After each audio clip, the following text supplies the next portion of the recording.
Section 1. Megan and Ken are deciding how they will spend the evening. Look at Section 1 of your listening test. You have some time to look at questions 1 to 7 now. Now we shall begin.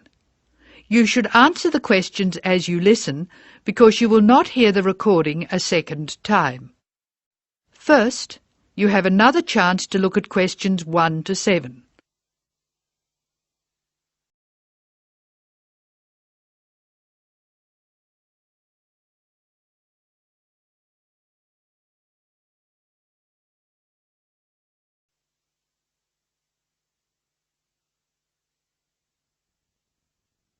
Now listen carefully and answer questions 1 to 7.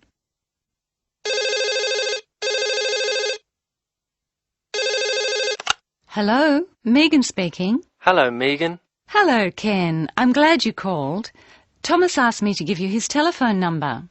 Is that his office number or his home number? I can give you both.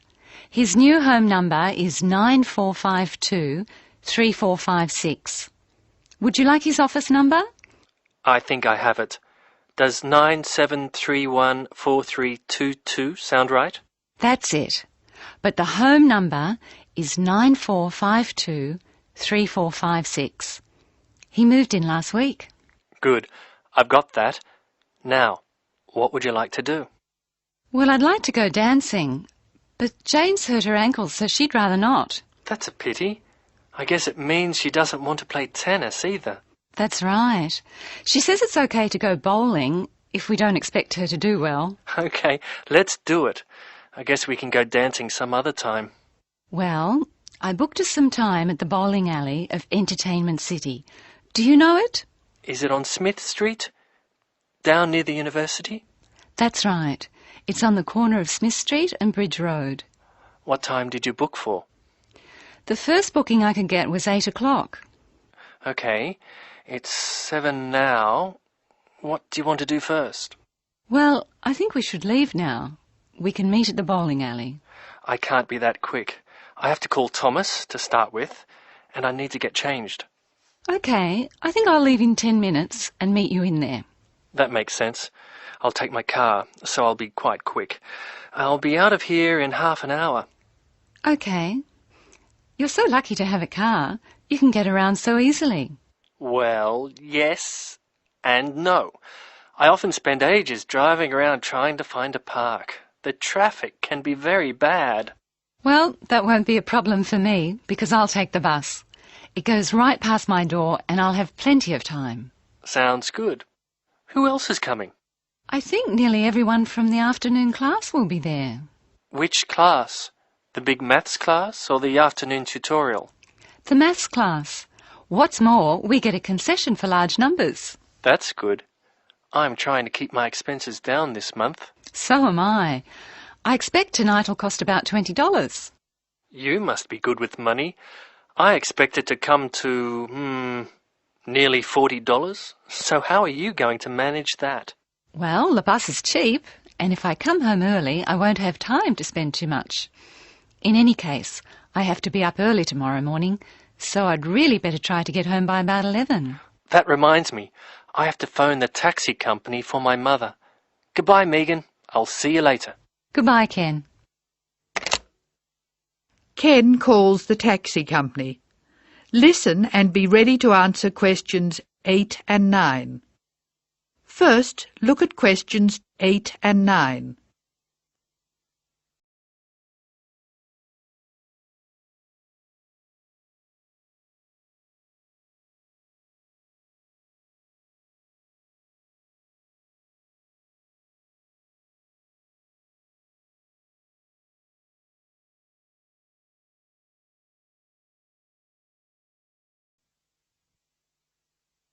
Now listen to the telephone call and be ready to answer questions 8 and 9.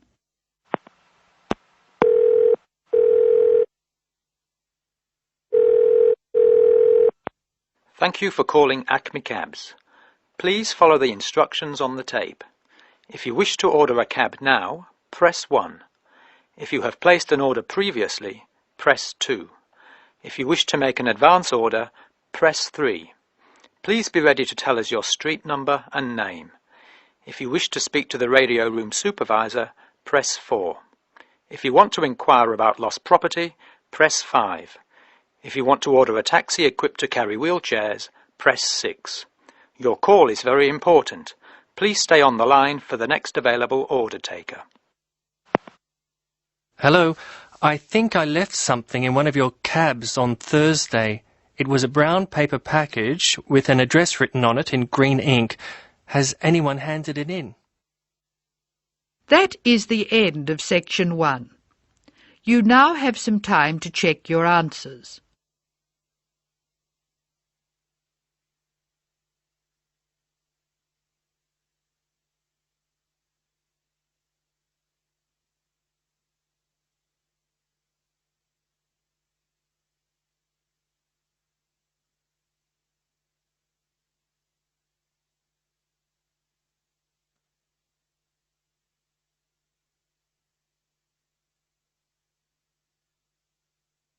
Now turn to section 2.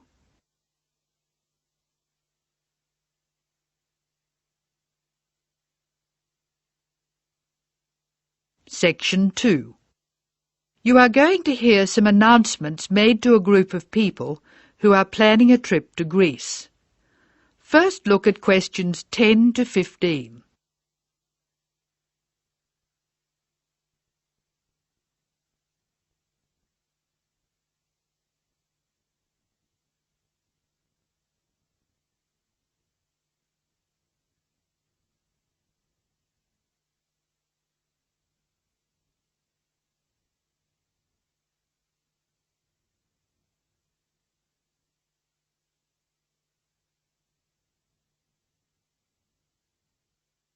As you listen to the first part of the talk, answer questions 10 to 15. Write no more than 3 words or numbers for each answer. Good morning, everyone. I'm getting very excited about this trip to Greece, and I'm sure you are too. As you know, we didn't have all the details at our last meeting, but I can give them to you now. We'll leave London Gatwick Airport on British Airways next Wednesday. Please be sure to be at the airport by 6:30. I know it's early, but our departure time is 8:25 a.m. We're quite a large group and we don't want to have any hassles. Please be sure to have all your travel documents ready. We'll arrive in Athens at 2:25 in the afternoon and there'll be a vehicle there to meet us. It'll be a full-sized coach so everyone can travel together. We'll spend 3 full days in our hotel in Athens, although we're only being charged for 2 nights accommodation, which is good news. The second day we'll go to the National Archaeological Museum to see the enormous collection of ancient Greek works of art, antiques, statues, a brilliant display. We'll eat out at a typical Greek restaurant on Thursday night. It's going to be a very busy time in Athens. Friday morning and afternoon we'll visit historic sites, but we have nothing planned for the rest of the day. On Saturday we're off to the islands, the Greek islands of ancient myth and modern romance. Now the big news. At first we thought we'd take the ferry, but we've been very lucky to secure a sailing boat, which is big enough for all of us. I'm really excited about this part of the trip because we'll see the islands to the best advantage and we'll be able to cruise around and sleep on board. We'll get off at different islands and for one part of the trip we'll have people playing Greek traditional music actually on board with us. Now I'll pass out a brochure with all the details. Now look at questions 16 to 18.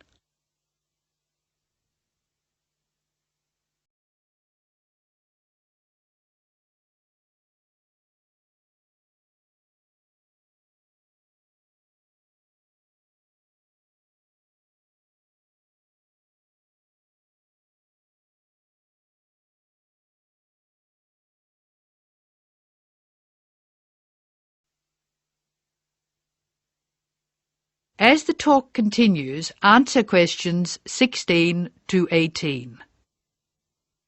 A lot of work has gone into organising this tour, and I'd like to thank in particular the travel agent who got us a really good deal, and the people at the British Museum who offered us such good advice.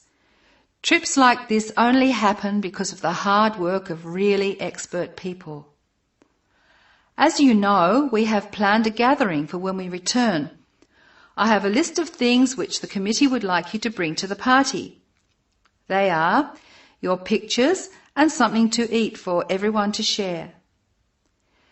You are almost bound to have people ask what we have in common and why we're travelling as a group. I suppose the answer is that we're interested in learning about old societies and vanished cultures, and we all enjoy travelling. Of course we enjoy fine food too, but that's not as important. Now look at questions 19 and 20.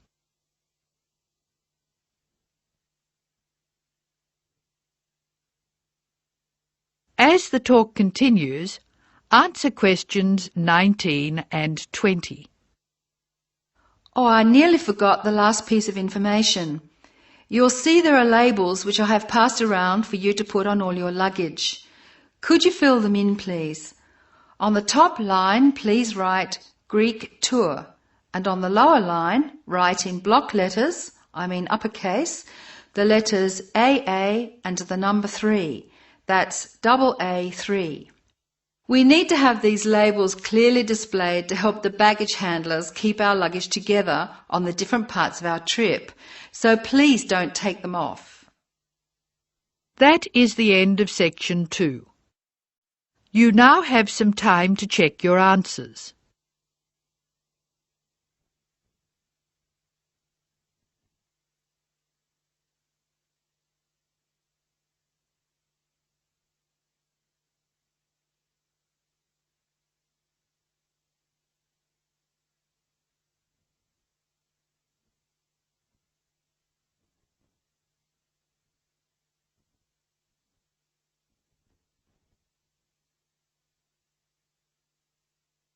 Now turn to section 3. You are going to hear Dr. Joanna Robinson, the course director of a language learning centre, answering questions from reporters from the student newspaper. First, look at questions 21 to 26.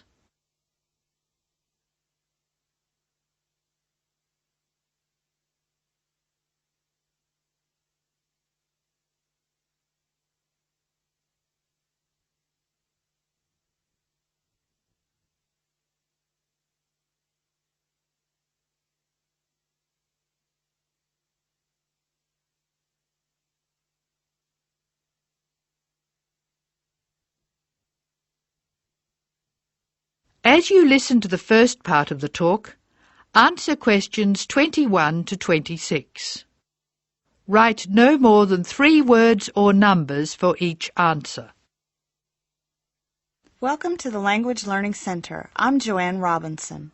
You must be the reporters from the Examiner. Please come in and sit down. Hello, Dr. Robinson. Yes, we're from the Examiner. I'm Cheryl Perkins and this is Don Klim. May I start with a question? Did this college really start with Brazilian students? It did. The Language Learning Center was founded in 1985 to look after a group of students from Brazil who wanted to study here. Those 20 students soon grew to 60, and as you can imagine, we had severe accommodation problems. Somebody said you were in the old amenities block, right near the engineering school. They have a good memory. Yes, we were there because the university hadn't believed we would expand so quickly. The problem wasn't solved until we moved into these new premises in Bancroft House in 1987. When did you start taking students from other countries? About 1990. We now have students from 13 different countries enrolled, and we expect a large group from Turkey next month. Yes, we've noticed a lot more advertisements for Turkish restaurants in our advertising section. Well, 40% of our students come from Turkey, by far the largest single national group, and I believe there's been an influx to the rest of the university. There are a lot of Turkish students studying hospitality. Do you offer anything special to the students? Yes, we do. There are several things which make us rather different from other language schools. English is certainly not restricted to English for academic purposes here. Sometimes we have extra classes for students who have particular courses in mind. And we have just said goodbye to a group of 30 Indonesian students who were preparing for a university course in agriculture. They came to us for English for farming, and they were with us for a long time. We miss them. How long do students usually stay at the Language Learning Centre? It varies, so I'll talk about the average. Most of our courses last for 5 weeks, but to make any real progress, a student needs to be here for at least 3 terms. That's 15 weeks. The students do better if they have a little time to settle in at the beginning of the course, and we offer an orientation course that lasts a week. Most students take it. It helps them to settle down, and it gives us plenty of time to test them and place them at the right level. How many people are in each class? We sometimes go up to 18, but our average class size is 14 students, and some classes have as few as 7 participants. It depends on the needs of the group. You were saying that you miss your students when they go.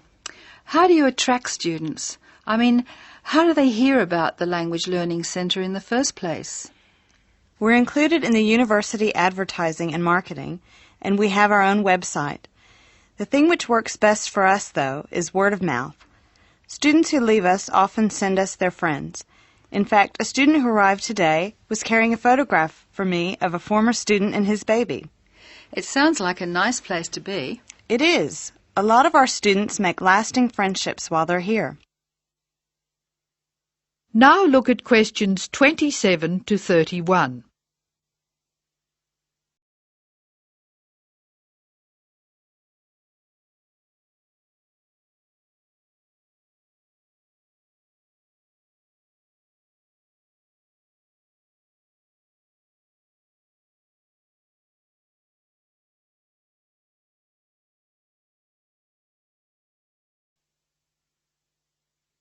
As the talk continues, answer questions 27 to 31.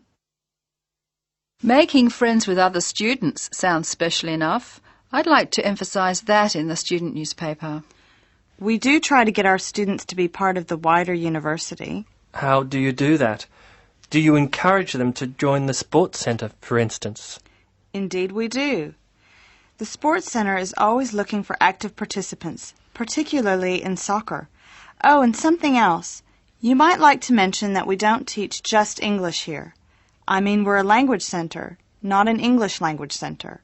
You may learn Spanish, Mandarin, and Russian here, and we can sometimes offer other languages. This means we can have some students who are native speakers of those languages as conversation partners for English-speaking students.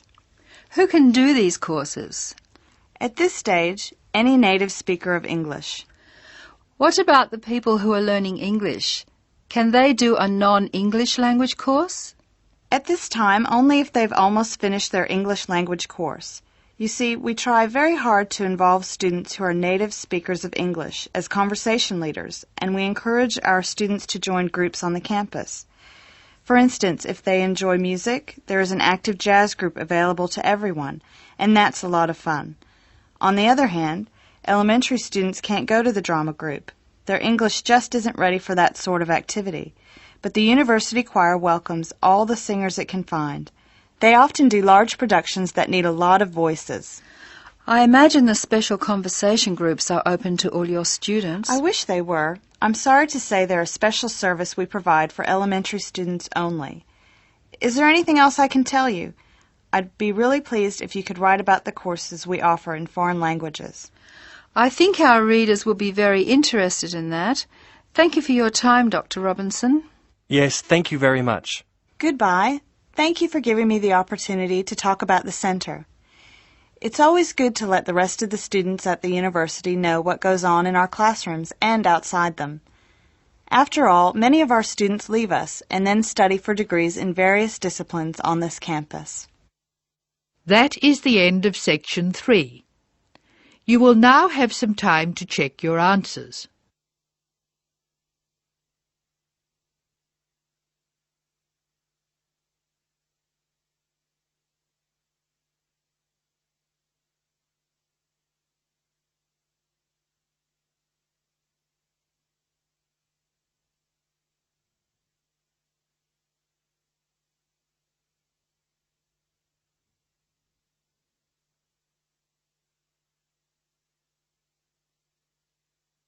Now turn to Section 4. Section 4. You will hear a talk about the pitfalls and pleasures of being a postgraduate student. Look at questions 32 to 37.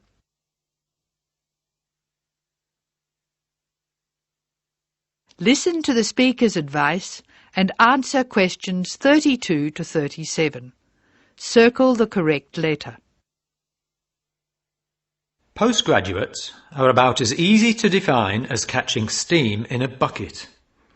Courses can be vocational, for training, as research, as a preparation for research, or a combination of these. Also, you can choose between full-time and part-time. Increasingly, the approach to postgraduate study is becoming modular. The vast majority of postgraduates are doing short, taught courses, many of which provide specific vocational training. Indeed, there has been a 400% increase in postgraduate numbers in Britain over the past 20 years. Current figures stand at just under 400,000. People undertake postgraduate study for many reasons. These may be academic, intellectual challenge, development of knowledge, vocational, training for a specific career goal, or only vague, drifting into further study. It is essential that you determine the reasons you want to become a postgraduate. If you have clear goals and reasons for studying, this will enhance your learning experience and help you to remain focused and motivated throughout your course. Where you study should be based on much more than the course you want to do. For some courses, you're likely to be there for several years, and it is important that you are happy living there. Check also what type of accommodation is available and whether the institution provides any housing specifically for postgraduates. Choosing an institution and department is a difficult process. To determine quality, do not rely on the reputation of an institution, but find out what the ratings are from the most recent assessment exercises. Find out about the staff, their reputation, competence, enthusiasm, and friendliness. Visit the department if possible and talk to existing postgraduates about their experience, satisfaction, comments and complaints. Be very careful to check how they feel about their supervisors. Also, check what facilities are available, both at an institutional level, for example libraries, laboratory and computing facilities, and in the department, for example study room, desk, photocopying, secretarial support, etc. Everyone will have their own priorities here. I am always anxious to check the computer support available and regard it as slightly more important than library access. Your working environment and the support available to you plays an essential part in making your work as a postgraduate a positive experience. Life as a postgraduate can be very different to your other experiences of education. Things that can distinguish your experience are the level of study, independence of working, intensity of the course, the demands on your time, and often the fact that you're older than the majority of students. These factors can contribute to making you feel isolated. However, there are several ways you can make sure that this is either short-lived or does not happen at all. Many student unions have postgraduate societies that organise social events and may also provide representation for postgraduates to both the student union and the institution. Departments can also help to create a sense of identity and community, and often have discussion groups available. Don't be afraid to talk to staff about any difficulties you might be having. Of course, universities provide counselling services, but we have found that the best advice comes from talking to other postgraduates who may have faced similar difficulties. Look at questions 38 to 40.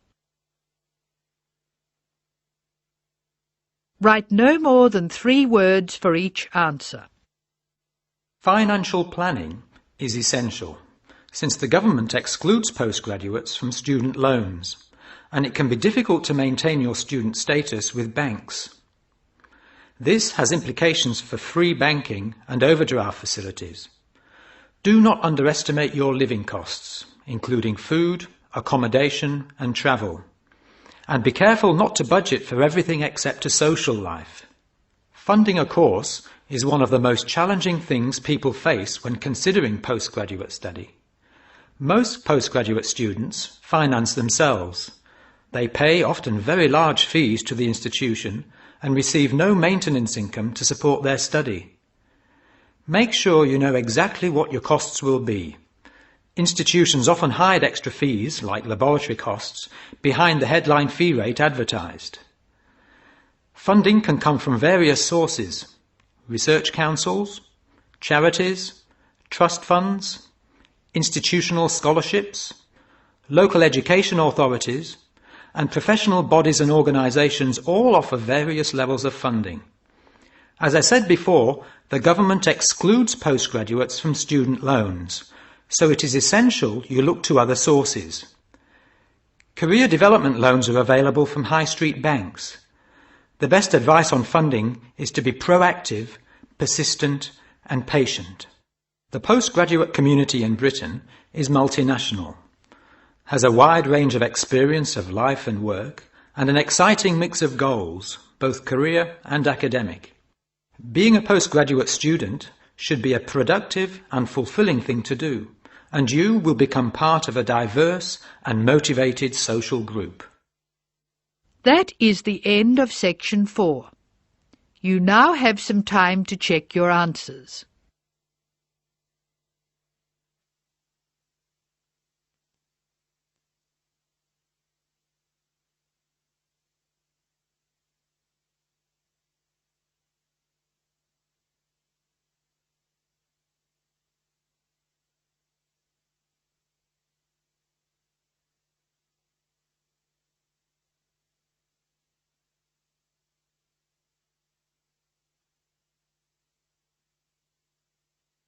That is the end of Listening Practice Test 5.